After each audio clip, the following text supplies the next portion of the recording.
Hello. Hello, hello. How are you guys? Also, I'm seem to be lagging, but that's to be expected. Cause yeah. Yeah. Okay. Wrong one. Opening the stream on my phone.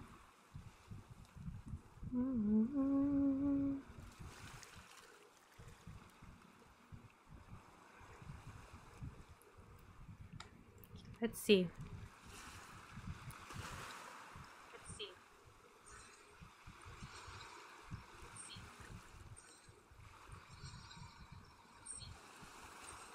I think that the background sound is okay. If it's too loud or too low, do say so. But before we get to our little story, I have to finish. Yeah.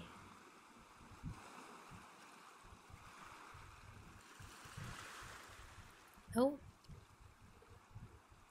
Okay.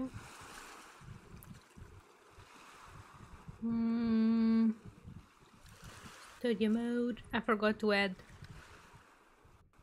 that to this scene. Okay, let me see. Sound alerts, copy, and paste reference.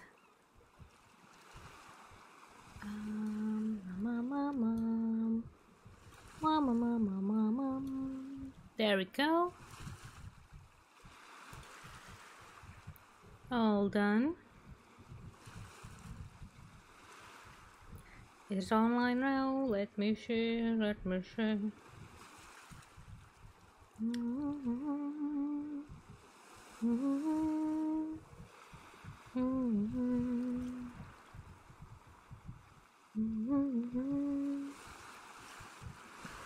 Yes, sir. Yes, it is. Okay.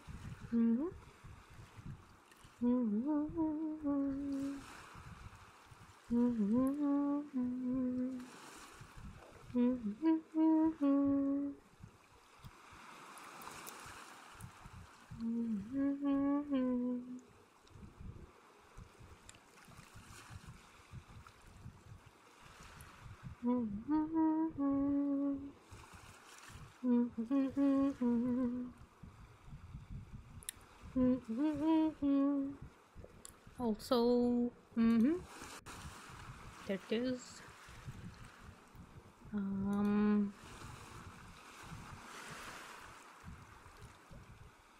Yeah. So, regarding the story The Mound. The Mound is a story about, I imagine, a hill that is very haunted.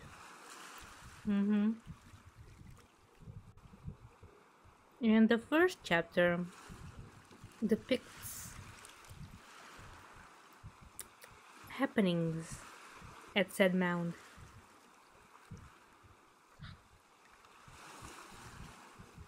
And I think it also introduces our main character which goes to the place to study it or something like that.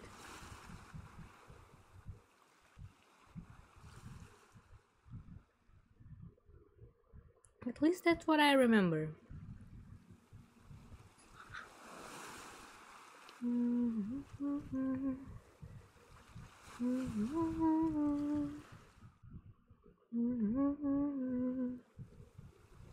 I should have done this earlier, actually.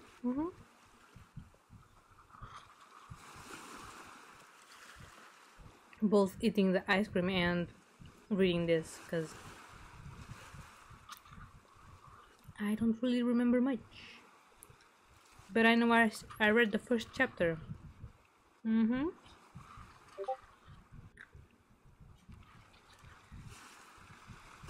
Okay. Ice cream is done. It tasted a bit weird because I was eating mint candy.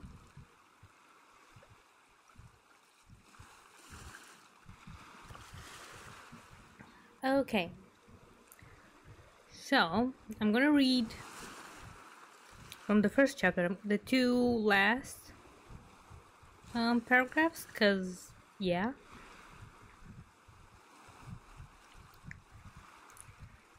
And I'm gonna assume you also remember the story like I do, yeah.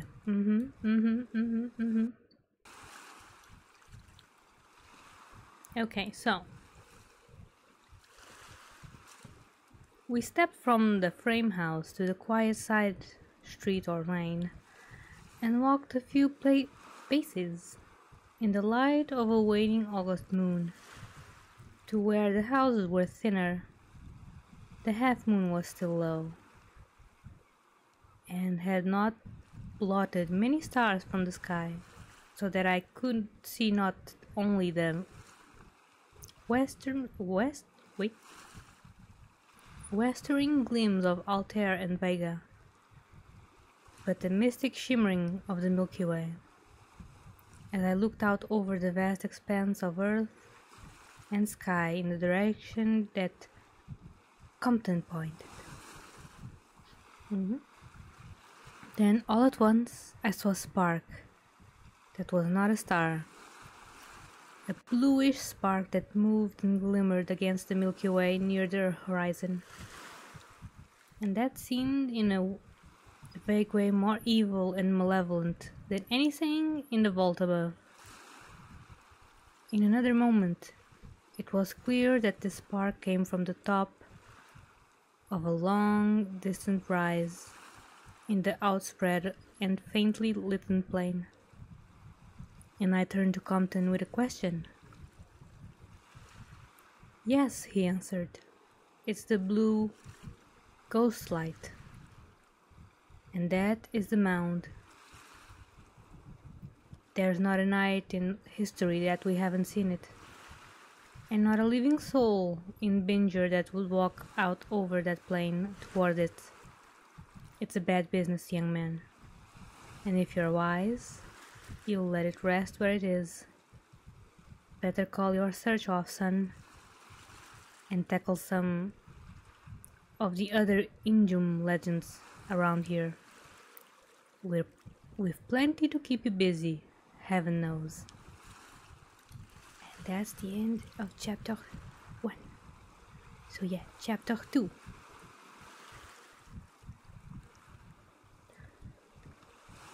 But I was in no mood for advice, and though Compton gave me a pleasant room, I could not sleep a wink, through eagerness for the next morning with its chances to see the daytime ghost, and to question the Indians at the reservation. I meant to go about the whole thing slowly and thoroughly, equipping myself with all available data, both white and red, before I commenced any actual archaeological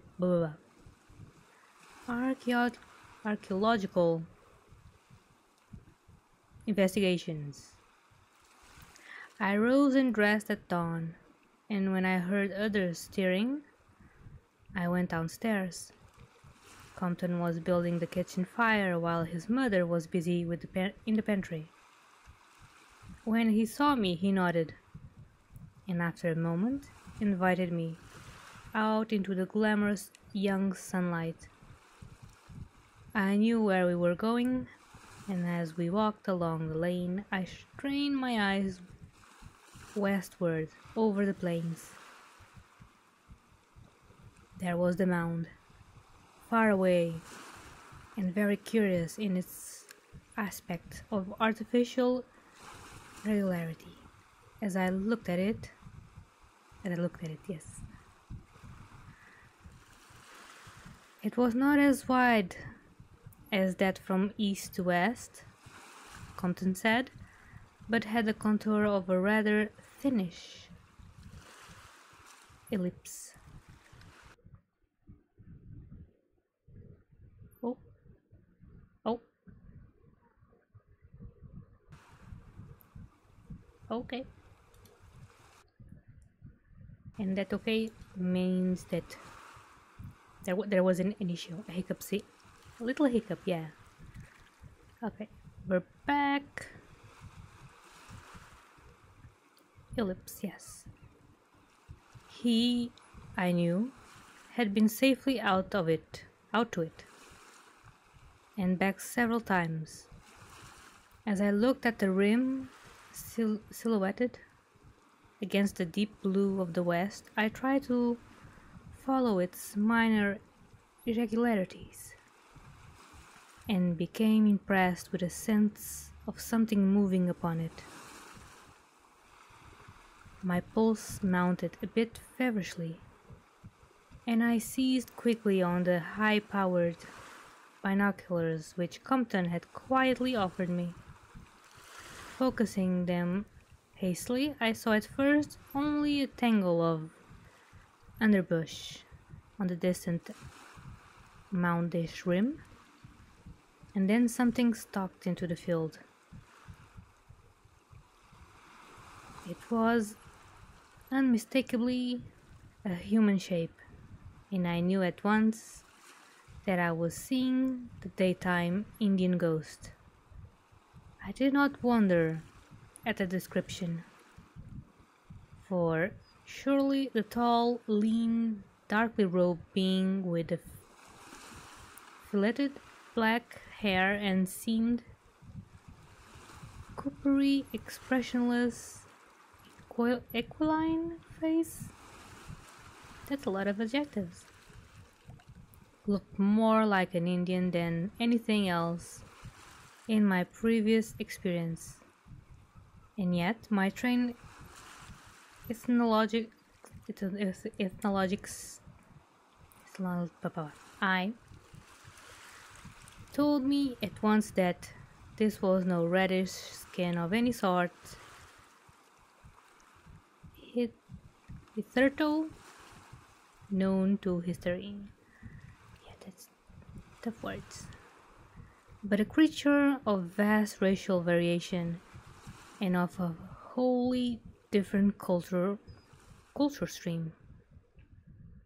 Modern Indians are brachycephalic, round-headed, and you can't find any dolichocephalic or long-headed skulls except in ancient Pueblo deposits dating back to 2,500 years or more. Yet this man's long-headedness was so pronounced that I recognized it at once, even at his vast distance and in the uncertain field of the binoculars. I saw, too, that the pattern of his robe represented a decorative tradition utterly remote from anything we recognize in southwestern native art. Hello, Vincent. Hello. How you be today? Hello. Are you doing good? Yes, it is very chill here. Also, can you hear the waves? Can you hear the waves? Or are the waves too quiet? You're doing good? Nicer.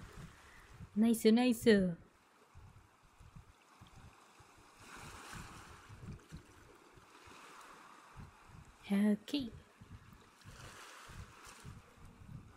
Let's continue our scuffed reading. Yeah. Look.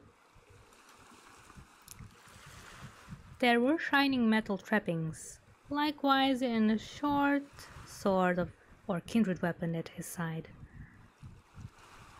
all wrought in a fashion wholly alien to anything I've ever heard of. As he paced back and forth along the top of the mound, I followed him for several minutes with the glass, noting the kinesthetic quality of his stride and the poised way he carried his head.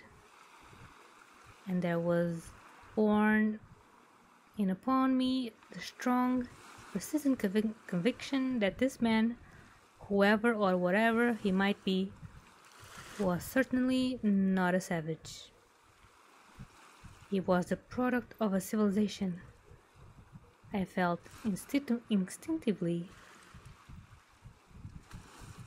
though of what civilization I could not guess. No, I felt instinctively. I read that right, yes. At length he disappeared beyond the farther edge of the mound, as if descending the opposite and unseen slope, and I lowered the glass with a curious mixture of puzzled feelings. Compton was looking quizzically at me, and I nodded comically.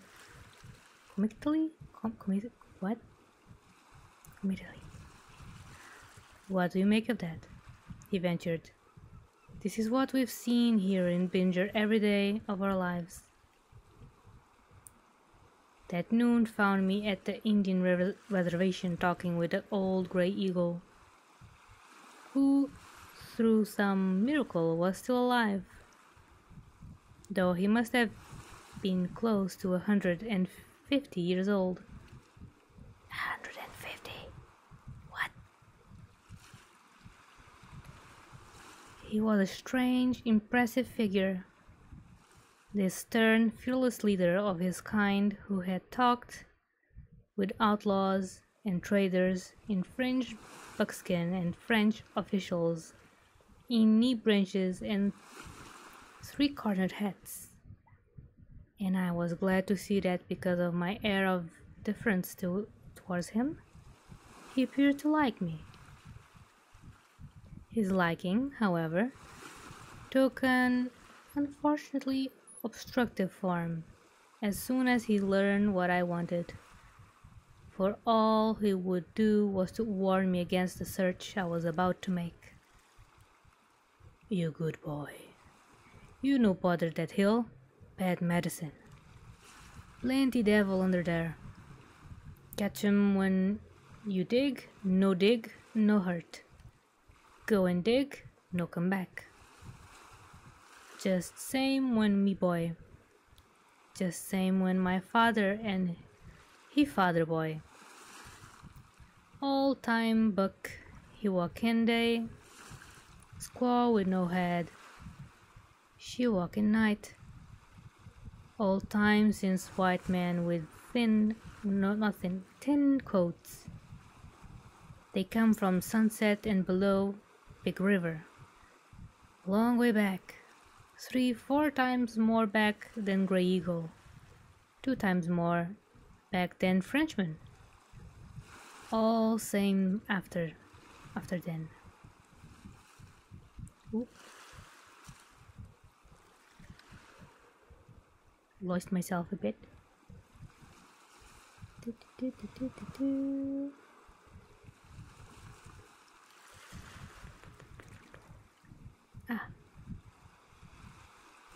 More back than that, nobody go near little hills nor deep valleys with stone caves. Still more back, those old ones no hide, come out and make villages, bring plenty gold, me them, you them. Then big waters come, all change, nobody come out, let nobody in, get in, no get out. They no die, no get low like Grey Eagle with valleys in face and snow in head and head on head. Just some like air, some man, some spirit, bad medicine. Sometimes at night spirit come out, on half man, half horse, with horn and fight where men once fight. Keep away them place. No good, you good boy. Go away and let them old ones alone.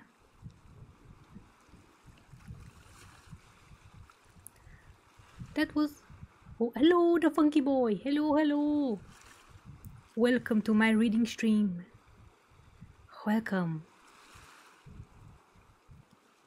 Where you'll probably bleed from your ears, yes. Yes. Either that or fall asleep. I might fall asleep first though.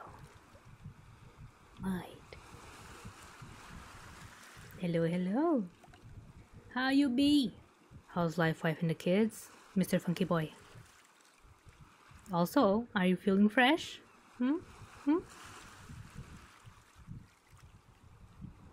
Okay.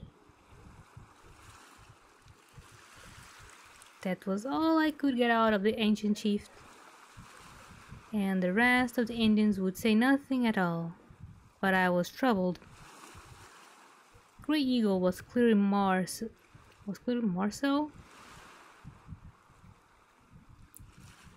for he obviously felt a real regret at the thought of my invading the region. He feared so objectively. As I turned to leave the reservation, he stopped me for a final ceremonial farewell, and once more tried to get my promise to abandon my search. When he saw that he could not, he produced something half timidly from a bookish pouch he wore, and extended it toward me very solemnly. It was a worn but finely minted metal disc, about 2 inches in diameter, oddly figured and perforated, yes, and suspended from a leathern cord. It's me. You feel like me, but you're here now. Well, I'm glad you're here. I hope your day improves. You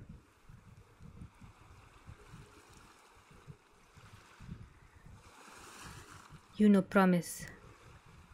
Then Grey Eagle no can tell what get you. But if anything help, this good medicine come from my father. He get from he father. He get from he father all way back, close to Tirawa, all men's father. My father say, you keep away from those old ones. Keep away from little hills and valleys with stone coves.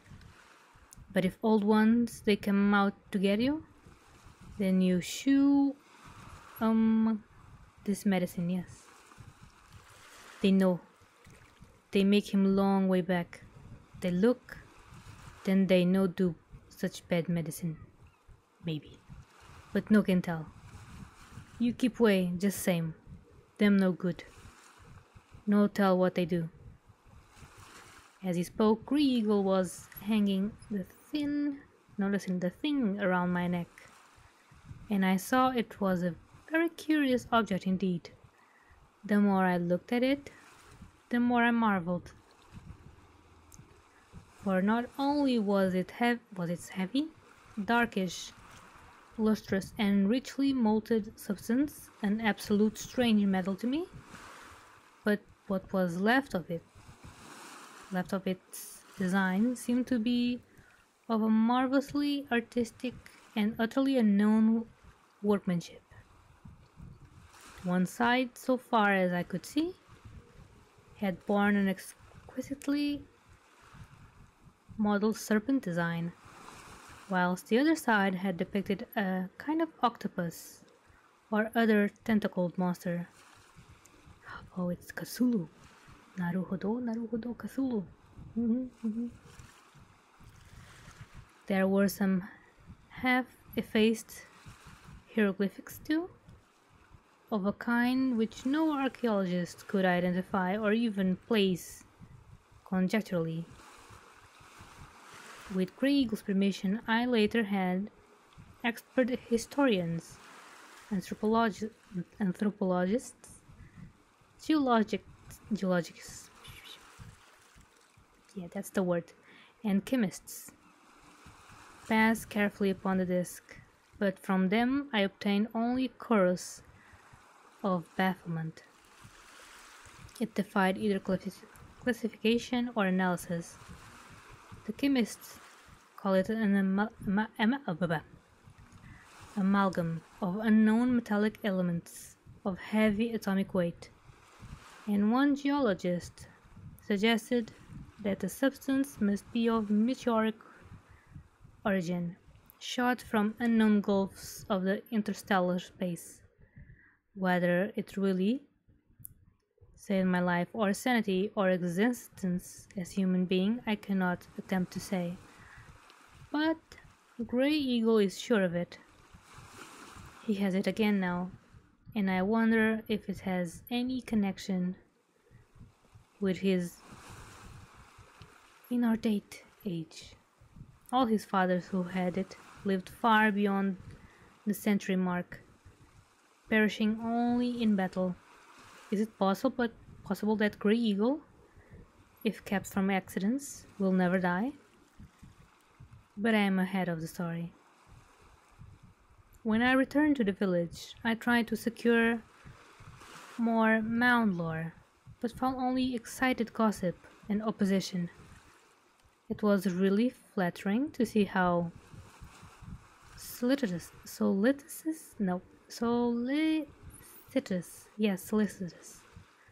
the people were about my safety. But I had sat there almost frantic. What?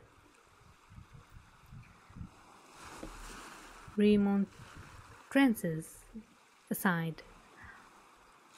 That's not the word I said. Oh, never mind. I shewed them Grey Eagle's charm, but none of them had ever heard of it before, or seen anything even remotely like it. They agreed that it could not be an Indian relic, and imagined that the old chief's ancestors might have obtained it from some trader. When they saw they could not deter me from my trip, the Binger citizens sadly did what they could to aid my outfitting. Having known before my arrival the sort of work to be done, I had most of my supplies already with me. Machete and a trench knife for shrub clearing and excavating. Electric torches for my underground phase, which might develop. Rope, field glasses, tape measure, microscope,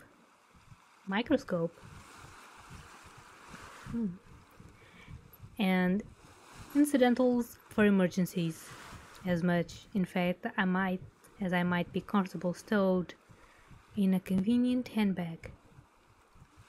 To this equipment I added only the heavy revolver which the sheriff forced upon me, and the pick and shovel which I thought might expedite my work.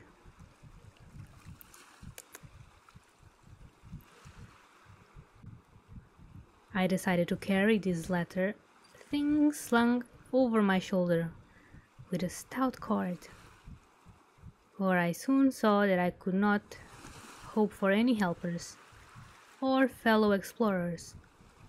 The village would watch me, no doubt, with all its available telescopes and field glasses, but it would not send any citizens so much as a yard over the flat plain toward the lone hillock. My start was timed for early the next morning, and all the rest of the day I was treated with the awed and uneasy respect which people give to a man about to set out for certain doom. When morning came, a cloudy thought,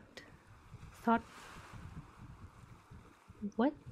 Cloudy though, thought, not a striking not a threatening morning. The whole village turned out to see me start across the dust-blown plain. Binoculars showed the lone man at his usual pacing on the mound, and I resolved to keep him at sight, keep him in sight, as steadily as possible during my approach. How dare you, Yogurt? My reading is fantastic. Amazing.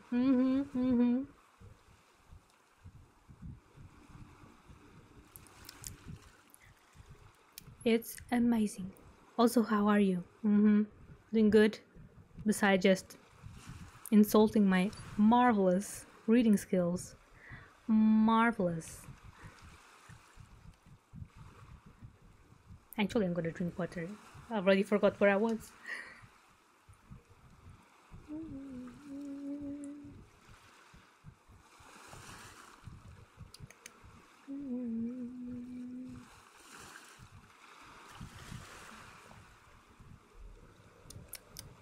Also, to my defense, I usually read manga, which is not as hard to read as this. Yeah, so smooth brain. Precious ocean noise, yes. Although I don't know if you can hear the ocean noise when I'm speaking. I hope you can.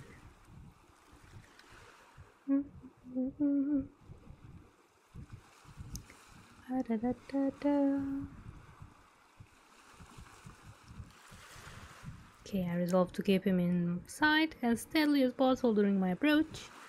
At the last moment, a vague sense of dread oppressed me, and I was just weak and whimsical enough to let Grey Eagle's talisman swing on my chest in full view of any beings or ghosts who might be inclined to hit it.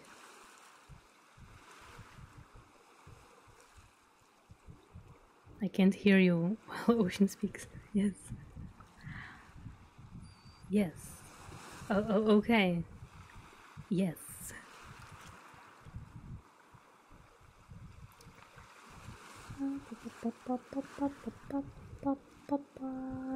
I forgot again to hit it, yes. Bidding au revoir to Compton and his mother, I started off at a brisk stride despite the bag in my left hand and the clanking pick and shovel strapped to my back, holding my field glass in my right hand and taking a glance at the silent pacer from time to time. As I neared the mound, I saw the man very clearly and fancied I could trace an expression of infinite evil and decadence on his seamed, hairless features. I was startled too, to see that this goldenly gleaming weapon case bore hieroglyphics very similar to those on the unknown talisman I wore. All the creature's costume and trappings bespoke exquisite workmanship and cultivation. Then all too abruptly, I saw him start down the further side of the mound and out of sight. When I reached the place, about 10 minutes after I set out, there was no one there. There is no need of relating how I spent the early part of my search in surveying and circumnavigating the mound, taking measurements and stepping back to view the thing from different angles. It had impressed me tremendously as I approached it, and there seemed to be a kind of latent menace in its regular outlines. It was the only elevation of any sort of wide level plain, and I could not doubt for a moment that it was an artificial tumulus. The steep sides seemed seemed wholly unbroken and without marks of human tenancy and passage. Or passage, not end. There were no signs of a path towards the top, and burdened as I was, I managed to scramble up, only with considerable difficulty. When I reached the summit, I found a roughly level elliptical plateau, about 300 by 50 feet in dimensions, uniformly covered with rank grass and dense underbush, and utterly incompatible with the constant presence of a pacing sentinel. This condition gave me a real shock, for it showed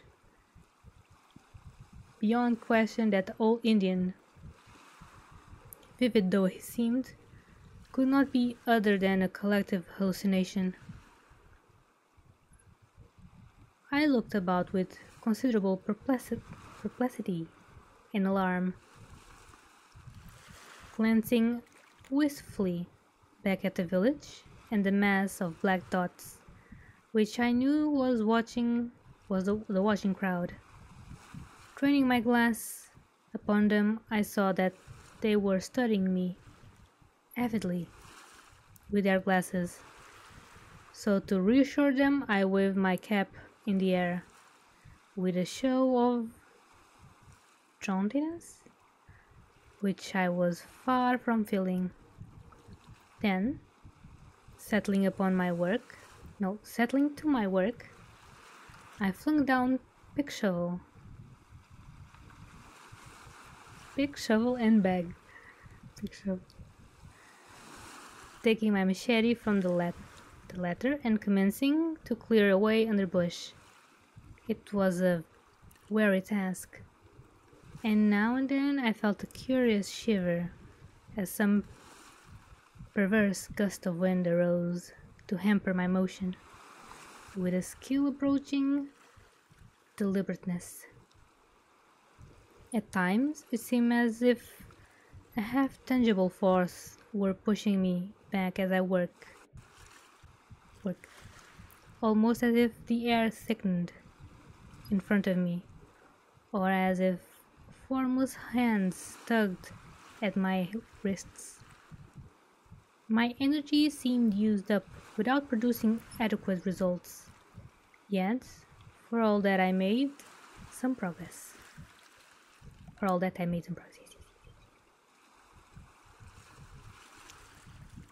By afternoon, I had certainly perceived that toward the northern end of the mound, there was a slight bowl-like depression in the root-tangled earth.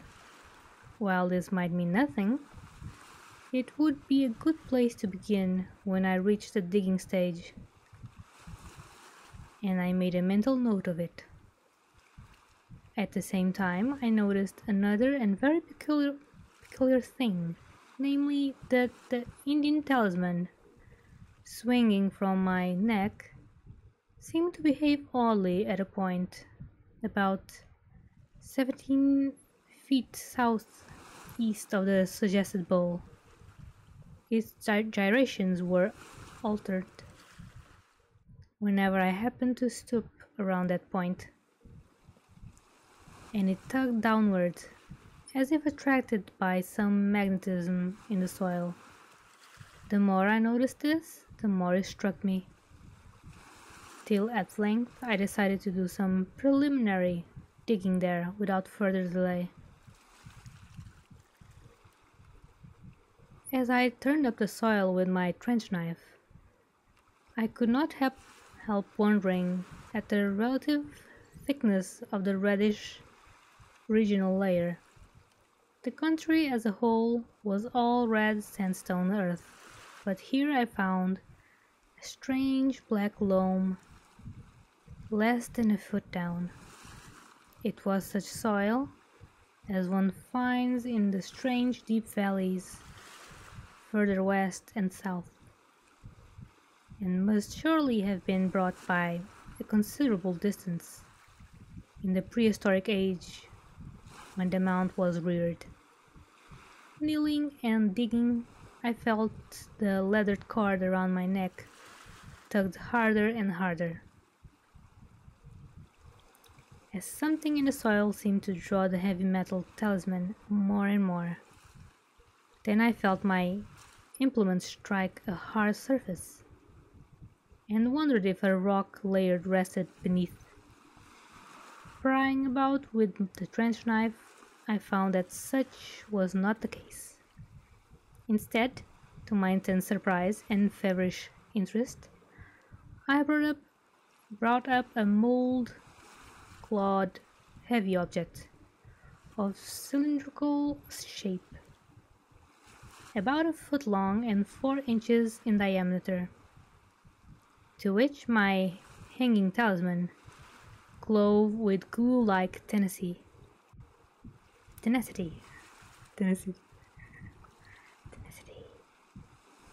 As I cleared off the black loam, my wonder and tension increased as the bas reliefs revealed by the progress. Yes, bas reliefs.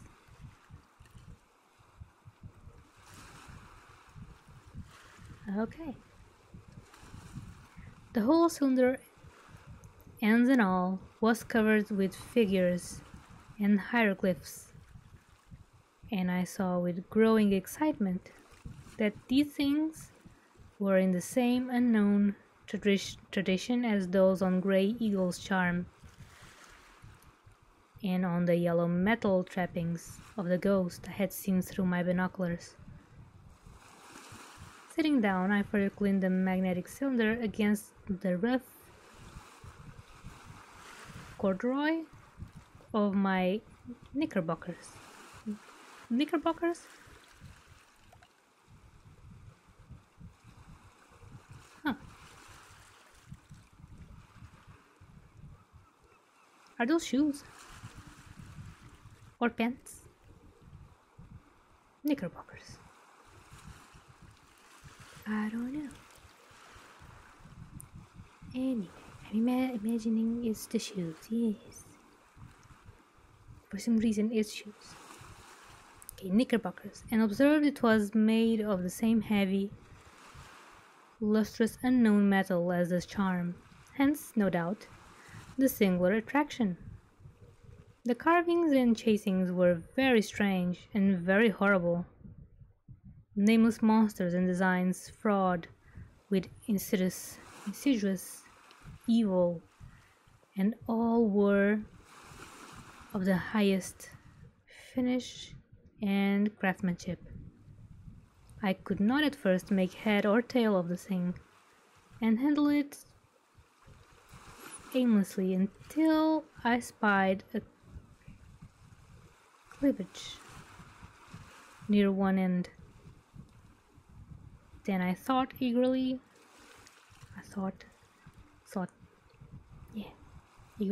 for some mode of opening, discovering at last that the end simply unscrewed. You feel them now. The cap yielded with difficulty, but at last it came off, liberating a curious aromatic odor. The sole contents was a bulky roll of a yellowish, paper-like substance inscribed in greenish characters.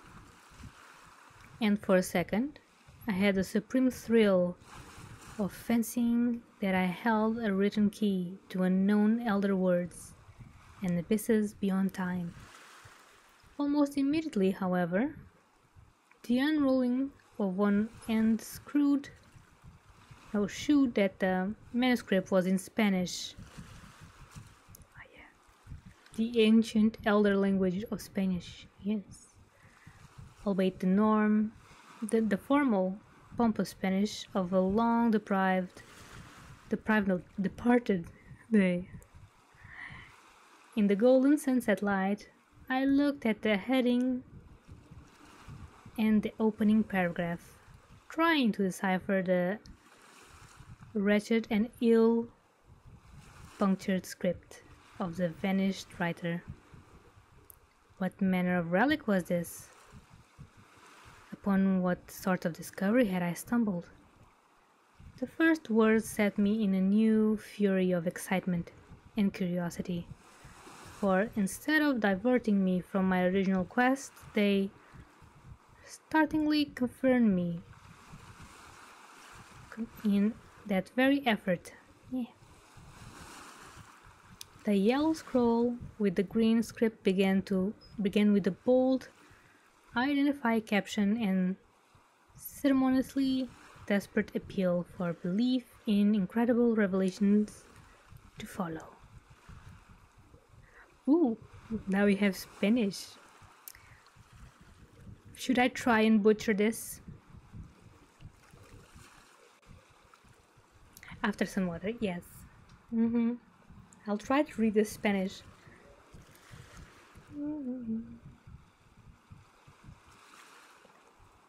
Which probably won't be very good. But anyway. Relación de Pánfilo de Zamacona en Núñez.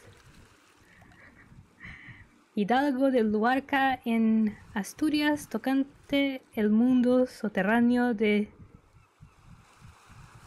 el mundo soterráneo de Shinanya. ADMDX LV. That's probably a number that I cannot read because I don't remember. I don't remember Roman numbers very well. But yeah, MDXLV. That's the number. A number, yes. En el nombre de la Santísima Trinidad, Padre, Hijo y Espíritu Santo, tres personas distintas y un solo. Dios verdadero y de la Santísima Virgen, Nuestra Señora. Yo, Pánfilo de Zamacona, hijo de Pedro Guzmán y Zamacona, Hidalgo y de la Dona Inés Álvaro y Núñez, del Luarca en Asturias, juro para que todo que deco está verdadero como sacramento. Okay. That was an attempt. Probably not a very good pronunciation, but attempt. Not pronunciation and reading, but then again, yeah. Okay, anyway. I paused to reflect on the portentous significance of what I was reading. The narrative of Pánfilo de Zamacona y Núñez, gentleman of Luarca in Asturias, concerning the subterranean world of Shinayan. Great, thank you. And hello, Deke. And yes, also, how are you? Are you doing good since before? Hope you are. Glad you're here for my scuffed reading. Okay, and that was really a number. It was 1545 AD.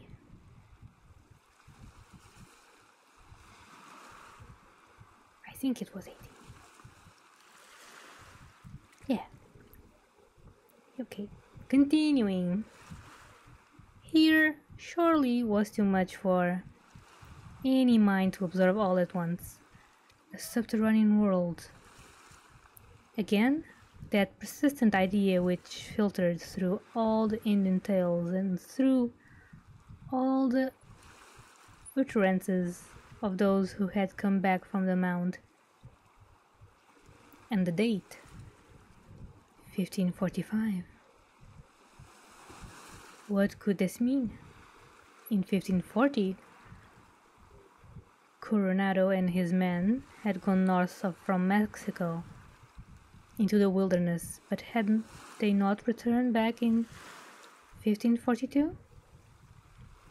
My eye ran questioningly down the open part of the scroll, and almost at once seized at the name Francisco Vasquez de Coronado. The writer of this saying clearly was one of Coronado's men. But what had he been doing in this remote realm 3 years after his party had gone back? I must read further, for another glance told me that what was now unrolled was merely a summary of Coronado's northward march, differing in no essential way from the account known to history.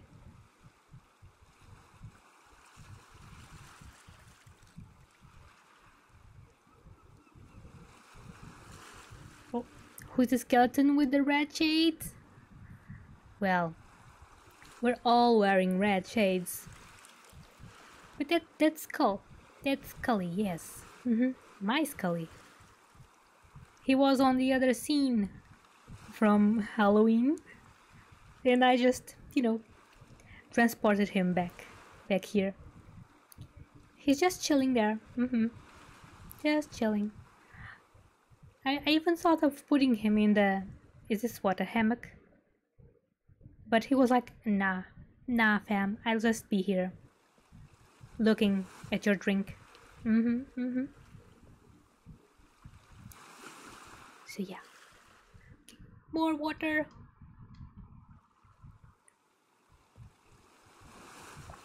Also, if I drop water on my eyes, will they feel more hydrated? I think no. Scully. Nice, he's very cool. Oh. He says thank you.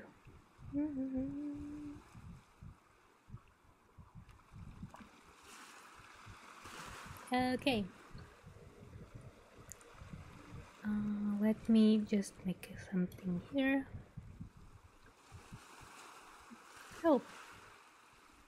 Not too long until the end of the chapter. Nice. Nice. Okay. It was the only waning light which checked me before I could unroll and read more. And in my impatient bafflement, I almost forgot to be frightened at the onrush of night in this sinister place. Others, however, had not forgotten the lurking terror, for I heard the loud distant Halloween,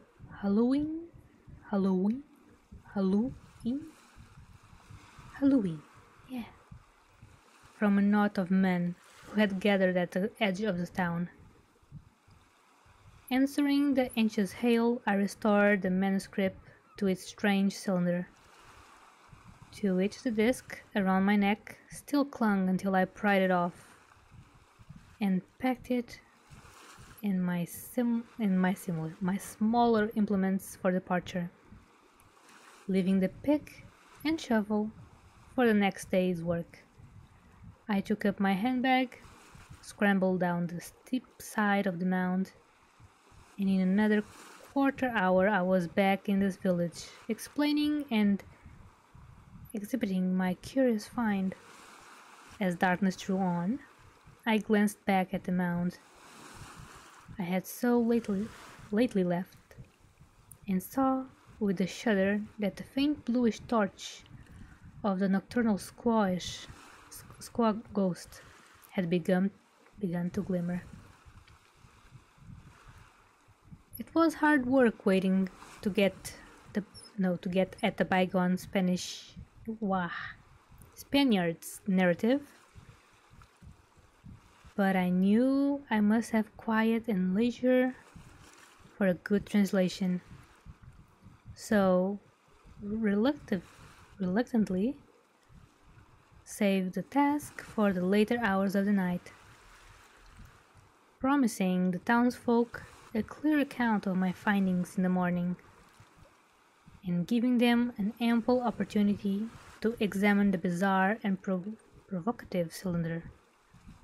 I accompanied Clyde Clumpton home and ascended to my room for the translation process as soon as I could. My host and his mother were tensely eager to hear the tale, but I thought they had better wait until I could thoroughly absorb the text myself and give them the gist concisely and really. Yep, that's the word. Really. Opening my handbag in the light of a single electric bulb, I again took out the cylinder and noted the instant magnetism which pulled the Indian talisman to its carved surface. The designs glimmered evilly on the richly lustrous and unknown metal, and I could not help shivering as I studied the abnormal and blasphemous forms that leered at me with such exquisite workmanship. I wish now that I had carefully photographed all these designs, though perhaps it is just as well that I did not. Of one thing I am really glad, and that is that I could not then identify the squatting octopus-headed thing which dominated most of the ornate cartridges, in which the manuscript called Cthulhu. It is Cthulhu! Yeah, Cthulhu! My man! Recently I have associated and the legends in the manuscript connected with it, with some newfound folklore of the monstrous and unmentioned Cthulhu, a horror which seeped down from the stars while the young earth was still half formed. And I had known of the connection then. And had I known of the connection then, I could not have stayed in the same room with the thing. The secondary motive, a semi-anthropomorphic serpent, I did quite readily place as a prototype of the yig. I don't know how to read that word.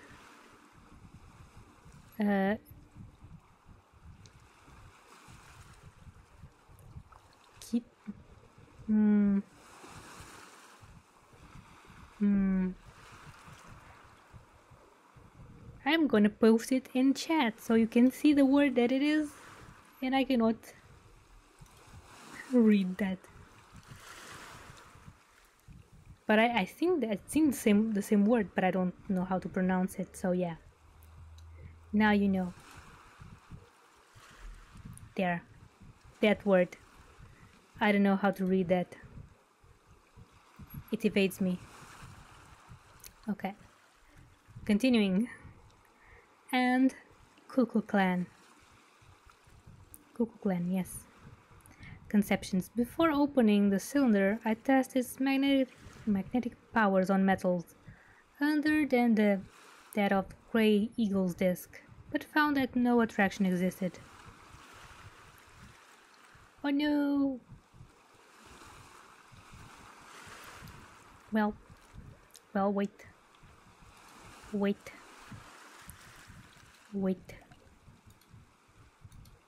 Ah, yes.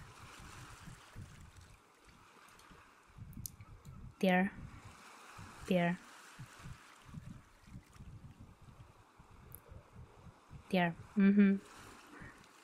I forgot to add the browser source for that redeem.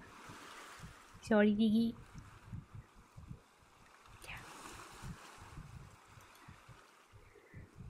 Yeah, it is a weird thing, weird name. Quetzala? Anyway, no attraction existed. It was no common magnetism which pervaded this morbid fragment of unknown worlds and linked it to its kind. Yeah. At last, I took out the manuscript and began translating, jotting down a synoptic outline in English as I went, and now and then regretting the absence of a Spanish dictionary when I came upon some specially obscure or archaic word or construction. There was a sense of ineffable strangeness in thus being thrown back nearly 4 centuries in the midst of my continuous quest, thrown back to a year when my own forebears were settled homekeeping gentlemen of Somerset and Devon under Henry the Eighth. We'd never thought of the adventure that was to take their blood to Virginia and the New World. Yet, when that New World possessed, even as now, the same brooding mystery of the Mound which formed my present sphere and horizon. The sense of a throwback was all the stronger because I felt instinctively that the common problem of the Spaniard and myself was one of such abysmal timelessness, of such unholy and unearthly eternity, that the scant 400 years between us spoke as nothing in comparison. It took no more than a single look at that monstrous and insidious cylinder to make me realize the dizzying gulfs that yawned between all men of the known earth and the primal mysteries it represented. Before that gulf, Panfilo de Zamacona and I stood side by side, just as Aristotle and I, or Cheops and I, might have stood. Cheops or Cheops? I don't know how to say that. Also, I didn't actually share the link, but I might as well, in case you can laugh more at my reading abilities. Yes, that's the story I'm reading.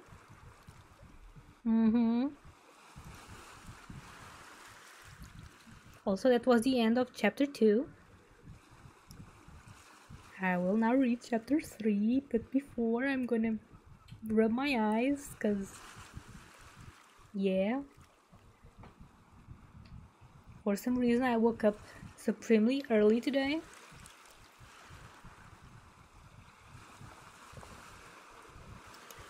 For some reason.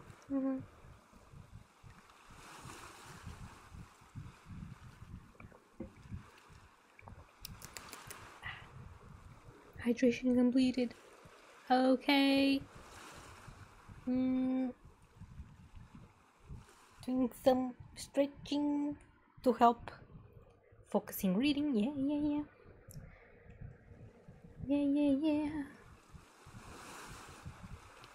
Okay. So, chapter 3. Let's go. Great reading, thank you. I wish I could read better, or that I that I knew more ancient English. Well, this is not really ancient, but kind of old English. After all, they write should instead of shown or something like that. So yeah, should reminds me of chewing stuff. Anywho, chapter 3. Of his youth in Luarca, a small planted port on the Bay of Biscay, Zamaconis told little. Practice. Old English is funny. Yeah, old language is always funny, but it's hard to pronounce. It's hard to say. Okay.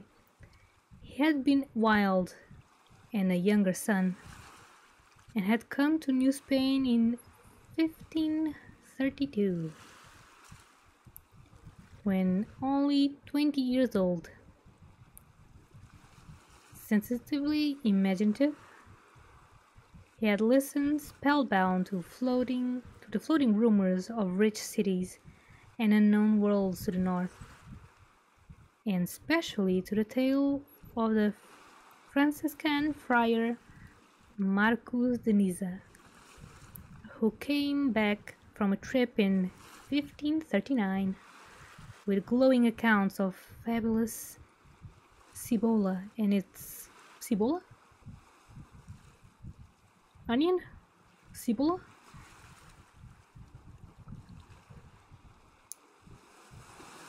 And its great walled towns with terraced stone houses.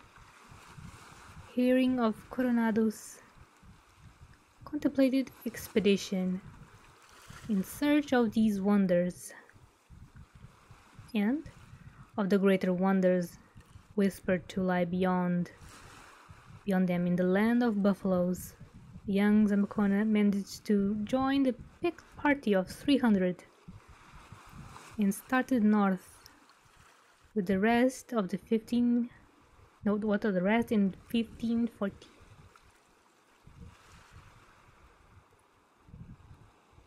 Just had a small penny spider in your hair. You had a little spider in your hair? Oh, cute.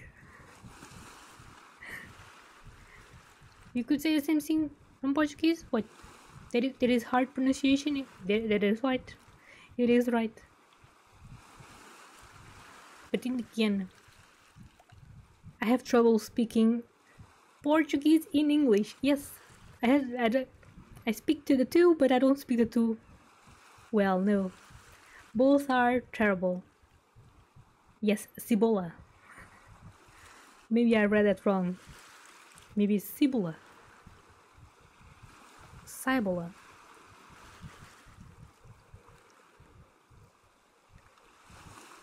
But cebola is the Portuguese word for onion. So yeah, it's not written with an I. It's with an E, but it's close enough. Cibola refers to cebola, sometimes cebola or cibola, the Spanish translation of a native name for a pueblo. Hawikiku ruins.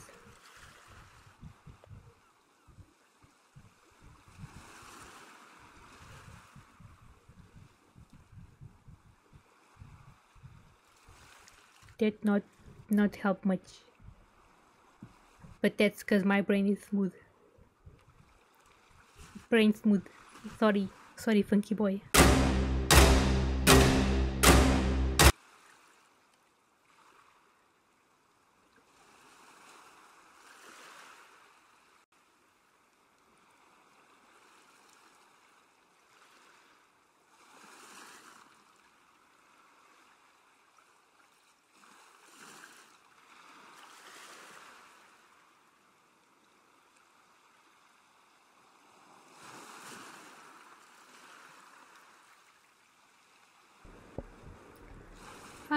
if you guys heard that. I'm gonna pretend you didn't.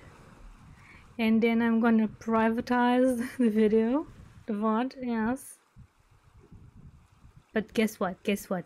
Someone is calling. Yeah, but I still should have like 10 minutes still. 10.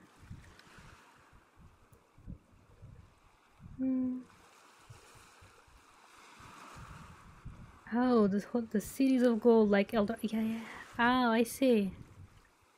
I see. What happened? Well.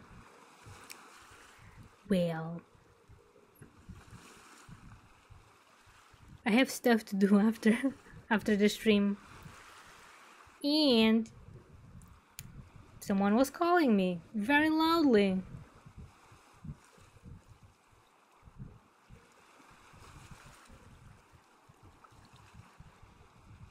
Last time this happened, I almost lost my mind. But anyway, it's fine.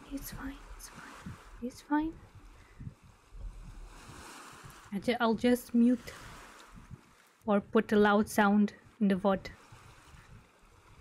Yeah. Okay, so let's read a bit more. And today's gonna be a short stream, but then again, it's reading. You kind of heard it, but it was just noise.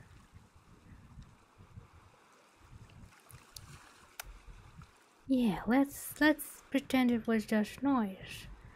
Yeah. What the hell? Yeah.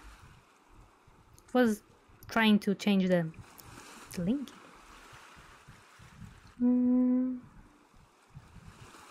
Just heard me make a noise and I was like, what? I made a noise? I don't think I made a noise. No, wait, I didn't make. Yes, I made a noise. It was just a noise. Yes. Okay, let's lead more. Yes, lead more. Okay. History knows the story of that expedition. How Cibola was found to be merely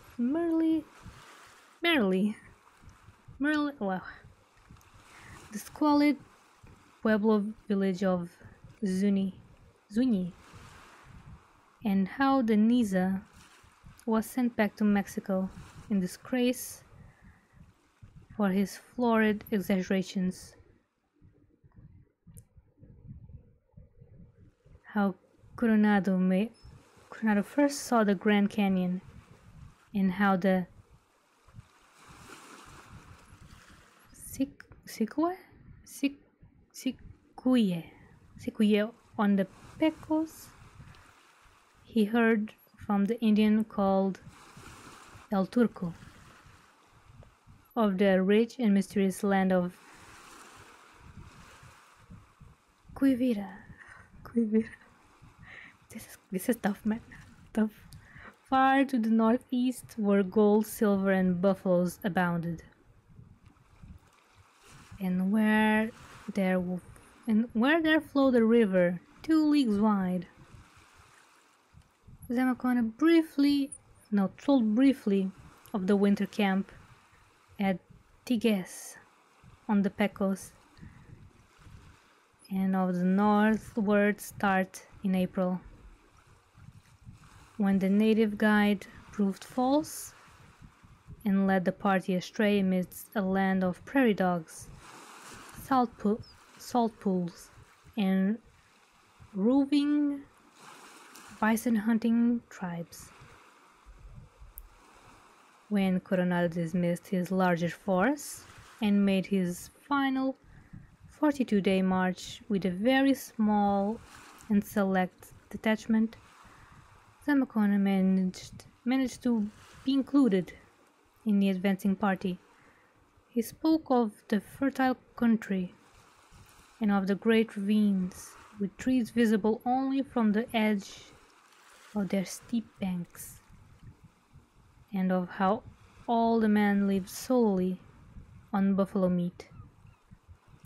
And then came mention of the expedition's furthest limit, of the presumably but disappointing land of Quivira, with its villages of grass houses, its brooks and rivers, its its good black soil, its plums, nuts, grapes, and mulberries, and its maize growing and copper using Indians.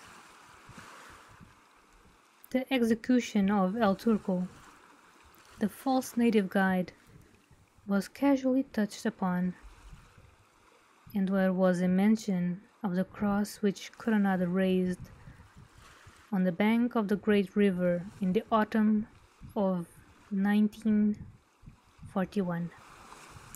A cross bearing the inscription, "Thus far came the great general Francisco Vázquez de Coronado." The supposed Quivara lay at about the 40th parallel of north latitude, and I see that quite lately the New York archaeologist Dr. Hodge has identified it with the course of the Arkansas River through Barton and Rice countries, Kansas. Rice countries?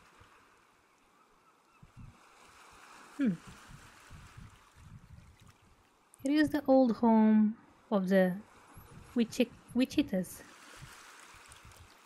before the Sioux drove them south into what is now Oklahoma. In some of the grass house village sites that have been found and excavated for artifacts, Coronado did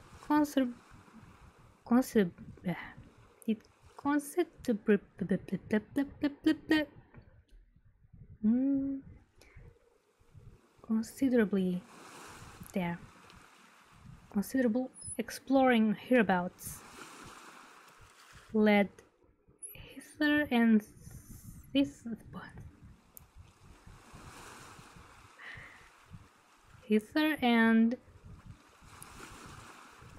thither by the persistent rumors of rich cities and hidden worlds, which floated fearfully around on the Indians' tongues. These northerly natives seem more afraid and reluctant to talk about the rumored cities and worlds than the Mexican Indians had been. Yet, at the same time, as if they could reveal a good deal more than the Mexicans, had they been willing or dared to do so. Their vagueness exasperated the Spanish leader, and after many disappointing searches, he began to be very severe towards those who brought him stories. Zamacona, more patient than Coronado, found tales especially interesting, and learned enough of the local speech to hold long conversations with a young buck named Charging Buffalo, whose curiosity had led him into much stranger places than any of his fellow tribesmen had dared to penetrate. Such beautiful... Oh. That's not true, not true. Much stuttering. Annoying. Yes. But I shall torture you guys, yes. Torture.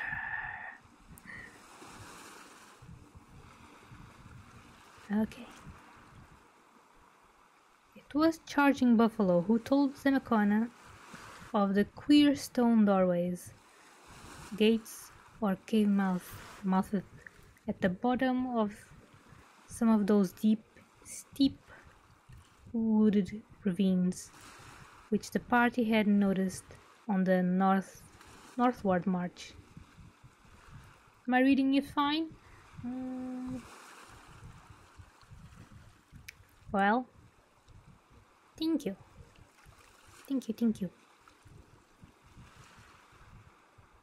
I just wished I didn't crash into the words. Sometimes it's not even weird words, it's just me going ratatat. Ratatat. Yeah, ratata is a sound my brain makes trying to process the word in my head. Yeah, ratatat. Imagine an old computer trying to read a disk. That's the sound. Okay. Northward march. Reading more. These openings, he said, were mostly concealed by shrubbery, and few had entered them for untold aeons. Those who went to where they led never returned, or in a few cases returned mad, or curiously maimed.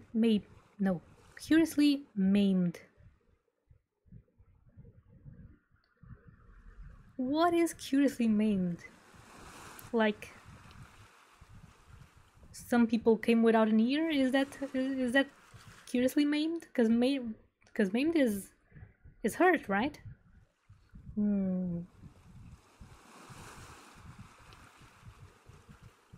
Maybe missing a toe or an eyebrow. That's what I think is curiously maimed. Anyway, I'm making too many breaks. Getting sidetracked. Okay.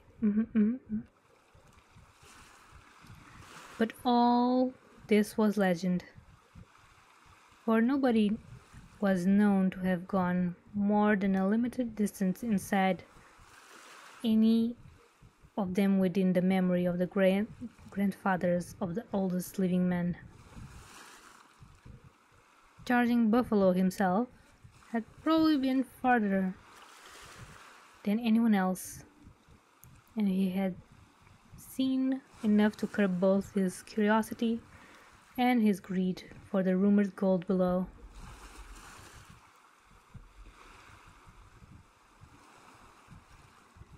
Curiously, I think means it was tribal stuff. That character means they were curious as to why the individual is maimed. Well, probably. I choose to believe he was missing some body parts. Some weird body parts, yes, that you would not expect.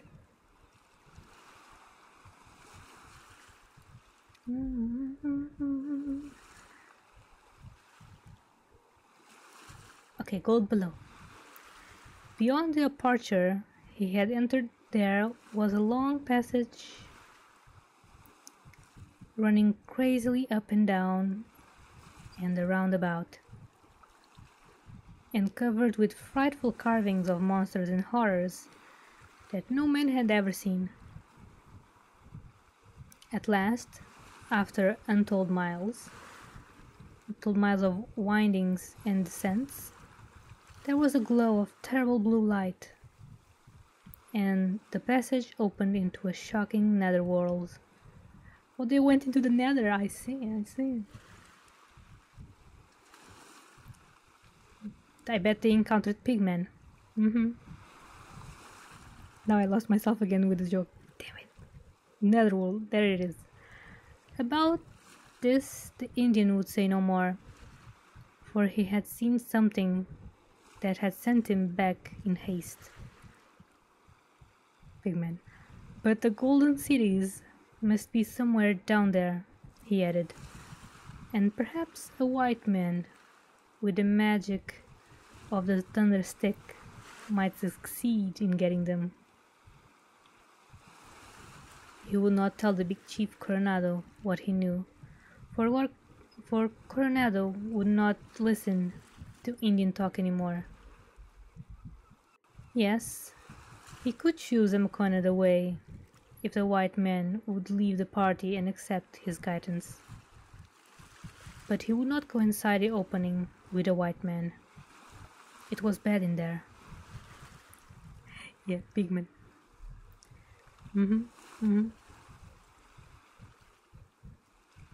Yeah, pigment. Not the zombie pigment. The zombie pigment are peaceful, but the other pigment, those are dangerous.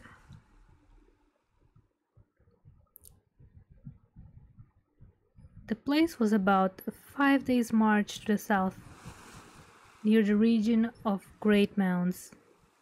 These mounds had something to do with the evil world down there. They were probably ancient closed-up passages to it. For once the old ones below had colonies on the surface and had traded with men everywhere, even in the lands that had sunk under the big waters. It was when those lands had sunk that the old ones closed themselves up below and refused to deal with the surface people. The refugees from the sinking places had told them that the gods of outer earth were against men, and that no man could survive on the outer earth unless they were demons in league with the evil gods. That is why they shut out all surface folk and did fearful things to any who ventured down where they dwelt. There had been sentries once at the various openings, but after ages they were no longer needed. Not many people cared to talk about hidden old ones, and the legends about them would probably have died out, but for certain ghostly reminders of their presence now and then. It seemed that the infinite ancientness of these creatures had brought them strangely near the borderline of the spirit, so that the ghostly emanations were more commonly frequent and vivid. Accordingly, to the region of the great mounds was often convulsed with spectral nocturnal battles, reflecting those which had been fought in days before the openings were closed. The old ones themselves were half ghost. Indeed, it was said that they no longer grew old or reproduced their kind, but flickered eternally in a state between flesh and spirit. The change was not complete, though, for they had to breathe. It was because the underground world needs air that the openings in the deep valleys were not blocked up, as the mound openings on the plains had been. These openings, Charging Buffalo added, were probably based on natural fissures in the earth. It was whispered that the old ones had come down from the stars to the world when it was very young, and had gone inside to build their cities of solid gold because the surface was not fit to live on. They were the ancestors of all men, yet none could guess from what star or what place beyond the stars they came. Their hidden cities were still full of gold and silver, but men had better let them alone unless protected by very strong magic.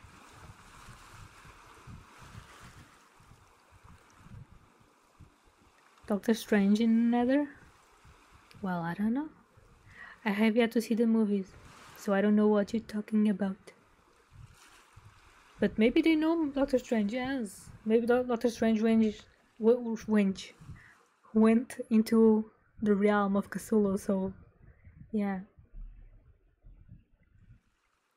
What was the name of the god in the Doctor Strange movie? The first one. The first movie. Was it Dormammu? Something like that?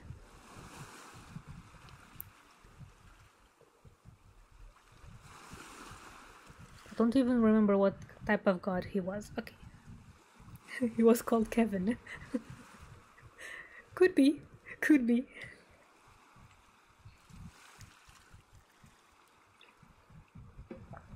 Kevin, the evil god. It is a very evil name indeed. Indeed. Okay. They had frightful beasts with a faint strain of human blood, on which they rode, and which they employed for other purposes. The things, so people hinted, were carnivorous, and like their masters, preferred human flesh. So they were cannibals, I see. Cannibalistic.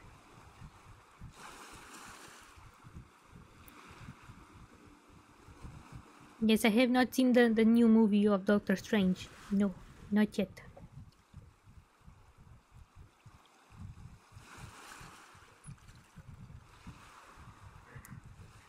Okay, human flesh. So that although the old ones themselves did not breed, they had a sort of half-human slave class which also served to nourish the human and animal population. This had been very oddly recruited and was supplemented by a second slave class of reanimated corpses. The old ones knew how to make a corpse into an automaton, which would last almost indefinitely and perform any sort of work when directed by streams of thought. That reminds me, that sentence,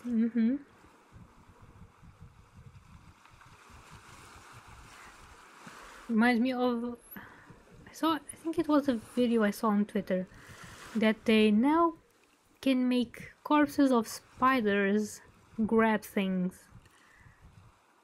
So I guess we're getting very close to having something like a robotic zombie, which is kind of gross. Also, they made them move and grab things by pushing air into the body and taking out air. I don't know why I need to present this to you guys, but now you know. Now you know. They're making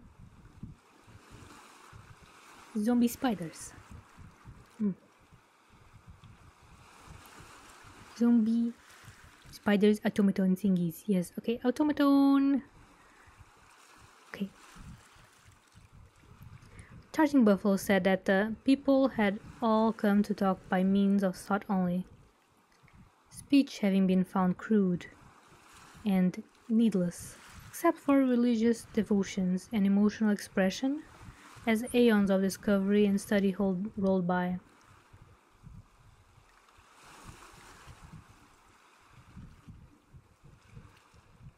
You prefer press human bones? Delicious.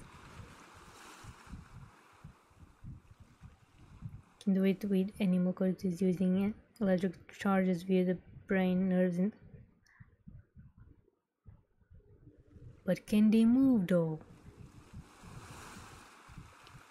I don't think they can move. They cannot grab items that weigh 100 times the weight of the spider or the being. Yes.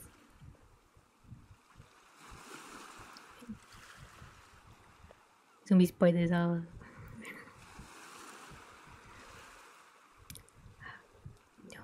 Not yet, Tiggy. It might be a long time before they make zombie robot spiders. Yes, might be a long time. Okay.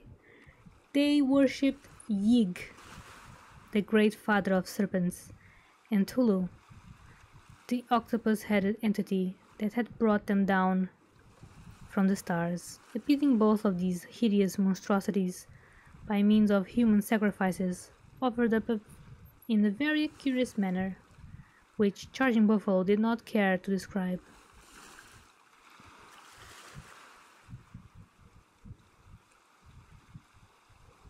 If I say so? What? Yiggs your main man? Kinda forgot already what Yiggs is. I think he was in a bunch with that god whose name I cannot mention, and Kukulkan. Kukulkan. Yeah, a serpent. Yeah. Also, I only know that name. I knew it before because I played Smite, and that's a god in Smite. Yep. Zamakona was held spellbound by the Indian's tale, and at once resolved to accept his guidance to the cryptic doorway in the ravine.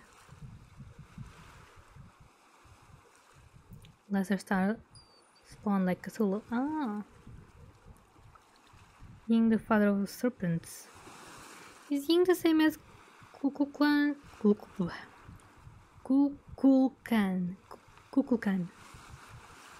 I think I put one more syllable there. Kukulkan.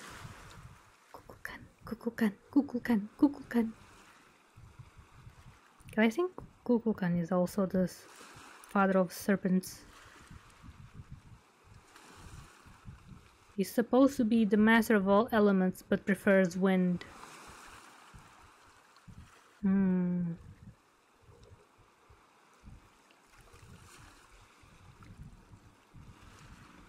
Okay, Ravine. He did not believe the accounts of strange ways attributed by the legend of hidden people, for the experiences of the party had been such as to disillusion. One regarding native myth of unknown lands.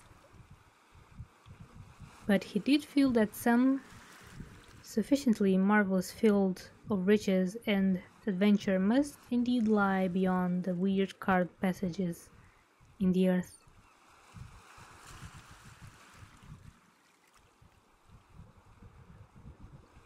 You cannot remember, I see. Oh no! I don't have the headphones on. I'm gonna pretend that I got scared, okay? Ah, scared. But now I have the one headphone back in my ear, okay? It's back there. And I lost myself again.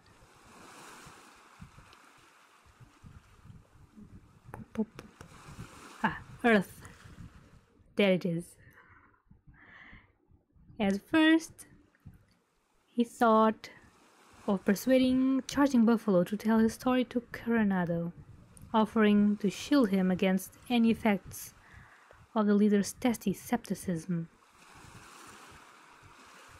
But later he decided that a lone adventure would be better.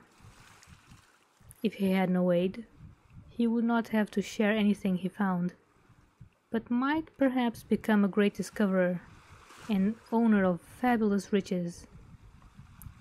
Success would make him a greater figure than Coronado himself, perhaps a greater figure than anyone else in New Spain, including even the mighty Viceroy Don Antonio de Mendoza.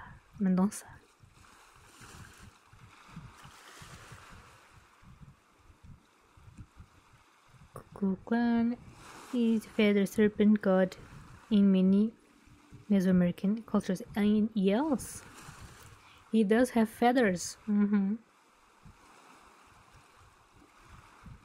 He's very mighty. On October 7, 1541. Harder what? Do I read harder? I cannot read harder. No, I only have one speed. And it's slow as hell.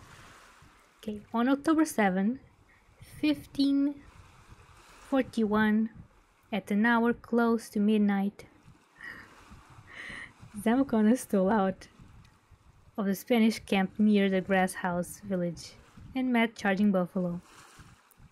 For the long southward journey, he traveled as light as possible and did not wear his heavy helmet or breastplate. Breastplate.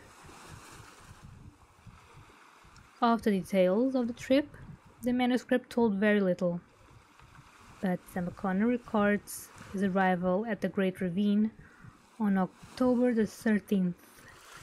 The descent to the thickly wooded slope took no great time, and though the Indian had trouble in locating the shrubbery hidden stone door again amidst the twilight of that deep gorge, the place was finally found. It was a very small aperture, as doorways go, formed of monolithic sandstone jambs and lintel, and bearing signs of nearly effaced and now undecipherable carvings. Its height was perhaps 7 feet, and its width not more than 4. There were drilled places in the jambs, which argued the bygone presence of a hinged door or gate, but all other traces of such a thing had long since vanished. What else could we play? I don't know.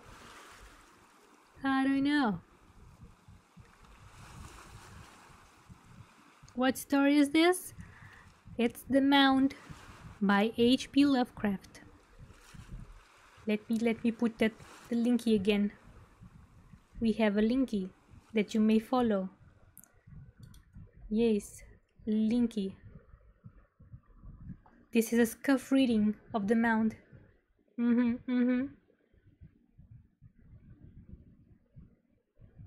says in the title. But if you're on the phone, you might not see the title.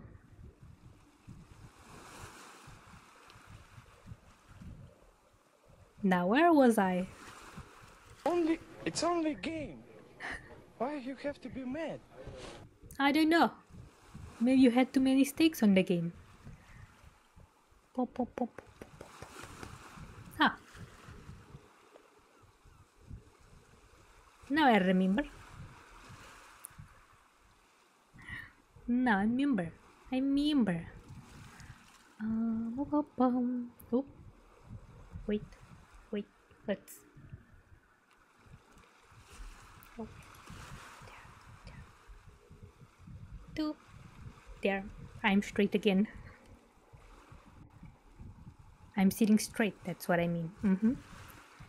At sight of this black gulf, Charging Buffalo displayed considerable fear and threw down his pack of supplies with signs of haste.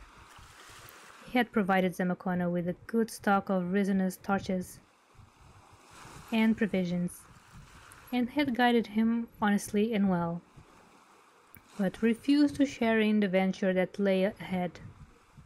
Zamacona gave him the trinkets he had kept for such an occasion, and obtained his promise to return to the region in a month. Afterward, showing the way southward to go to the Pecos Pueblo villages, A prominent rock on the plain above them was chosen as a meeting place. The one arriving first to pitch camp until the other would to pitch camp until the other should arrive.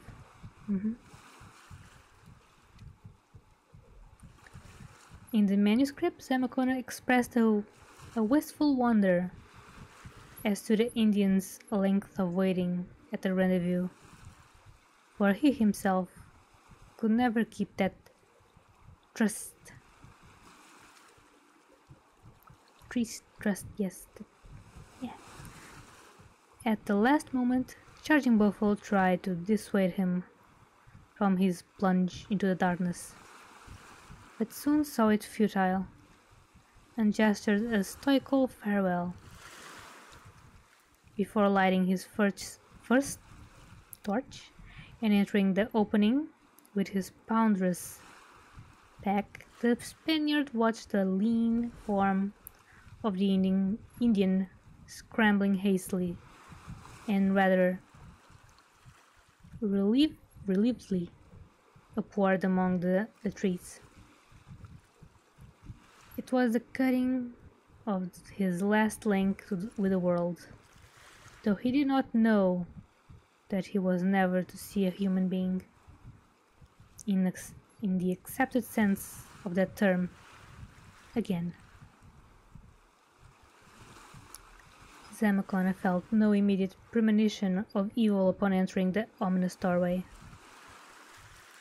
though from the first he was surrounded by a bizarre and unwholesome atmosphere. The passage, slightly taller and wider than the aperture,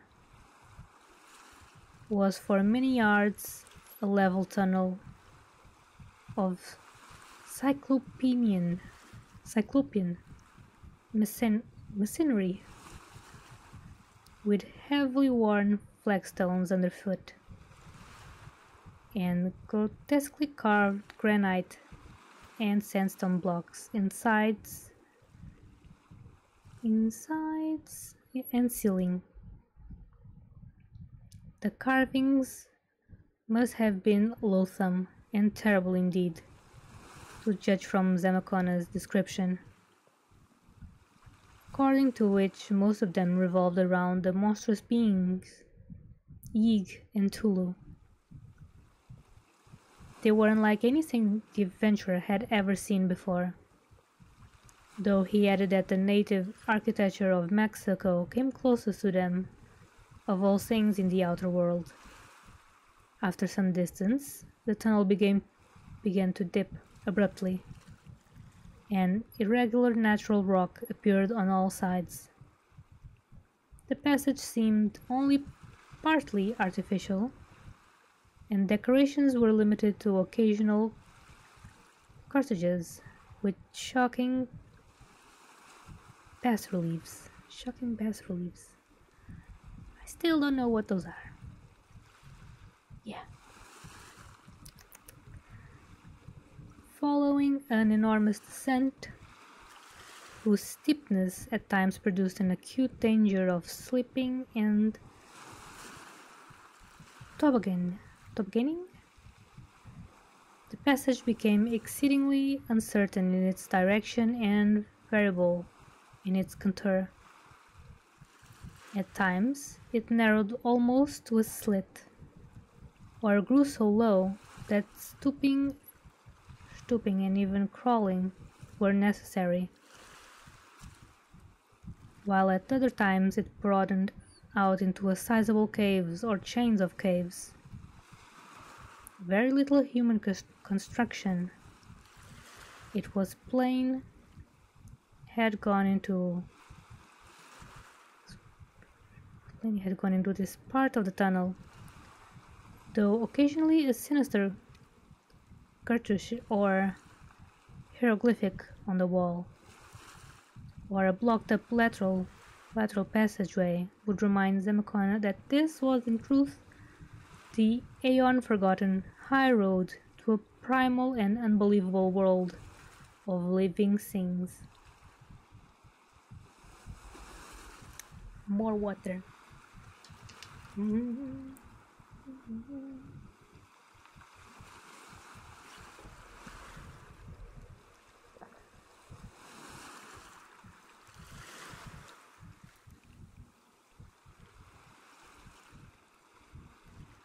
Where the images are like damn hard to explain. Oh, so complex images.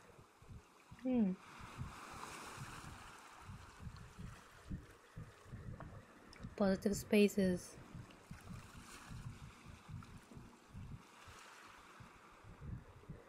Ah, I see.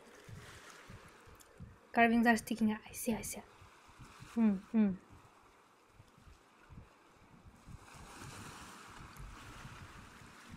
I understand. Thank you, Cheesy. Now I'm more knowledgeable.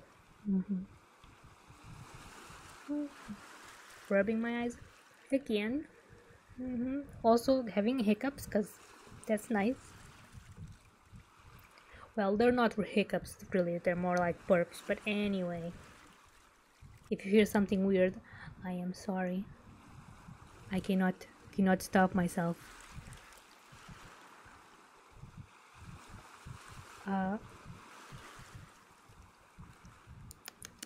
I was supposed to leave some a while ago, but I don't know if boss woman came or not.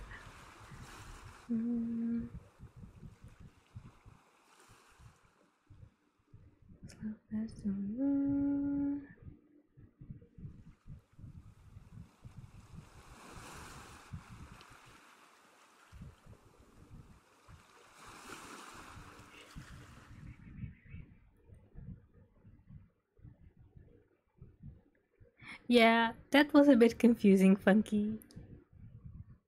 A bit confusing. But I guess it's a 3D carving on the wall. Yeah. So in a way it's less distorting. So yeah. Thank you. Okay. For 3 days, as best as he could reckon, Panfilo de Zamacona scrambled down, up, along and around, but always predominantly downward. Through this dark region of Pelagian night? Okay, Pelagian night. New word. Once in a while, he heard some secret being of the darkness patter or flap about of his way. And on just one occasion, he half glimpsed a great bleached scene that set him trembling.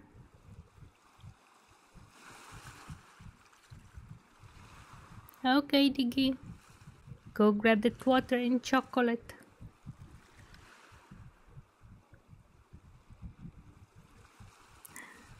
I see, Funky. The quality of the air was mostly very tolerable, though faulted zones were now and then met with, well, one great cavern of stalactites. A moment.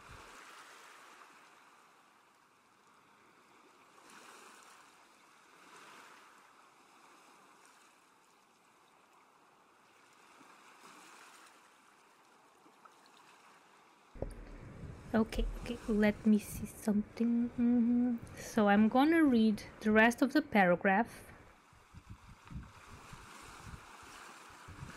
Yeah, because it's still a long way until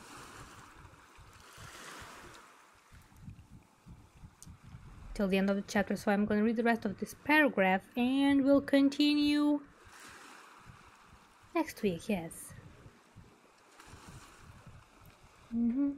Taking a break from Stardew. Now, where was I? Stalactites.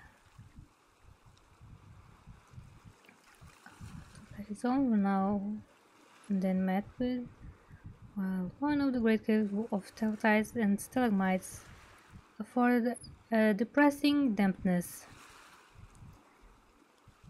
This latter, when Charging Buffalo came upon it, had quite seriously barred the way, since the limestone deposits of ages had built fresh pillars in the path of the primordial abyss denizens. Yes. The Indian, however, had broken through these, so that Samakona did not find his course impeded. It was an unconscious comfort to him to reflect that someone else from the outside had been there before, and the Indian's careful descriptions had removed the element of surprise and unexpectedness.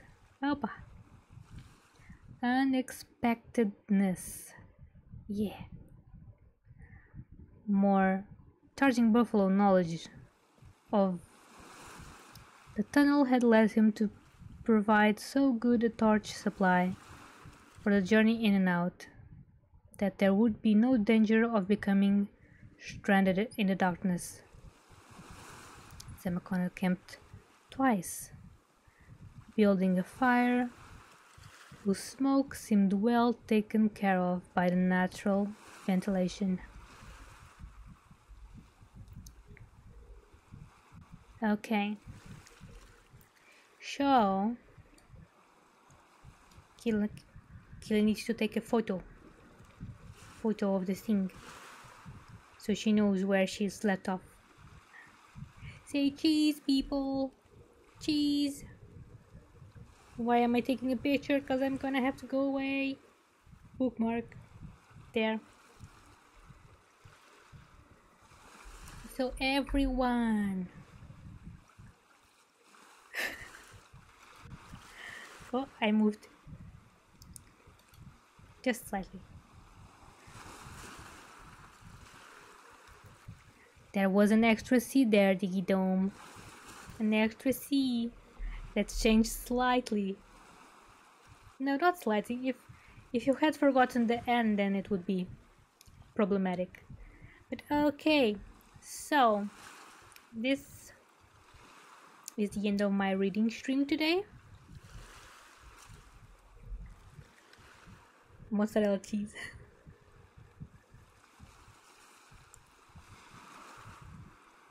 I don't know what mozzarella cheese means, but yeah.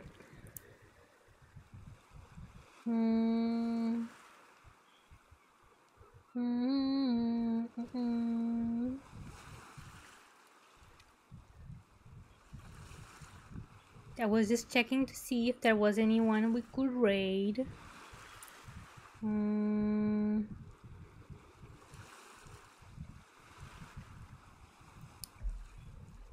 Does not show. Just want to see. Oh, 4 people. 4 people is enough for a raid, but I don't think we have anyone online.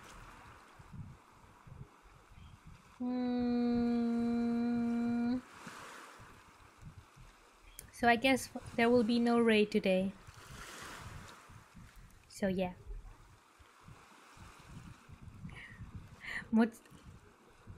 Mozzarella cheese. Yes, it's a type of cheese from Italy. Yeah.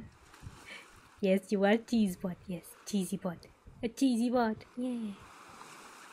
Thank you so much for coming to my very scuffed reading stream.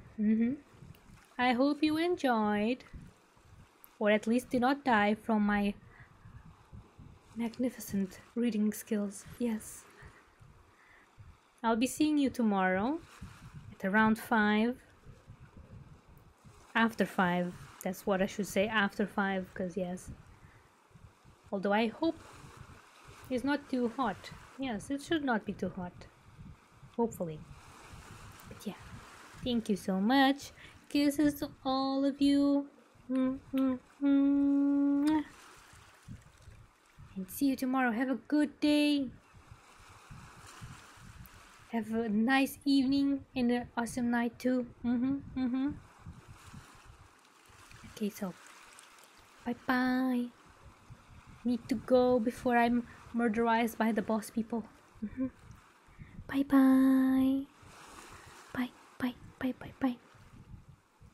It's okay, cheesy bot. It's okay. Thank you for coming. Yeah.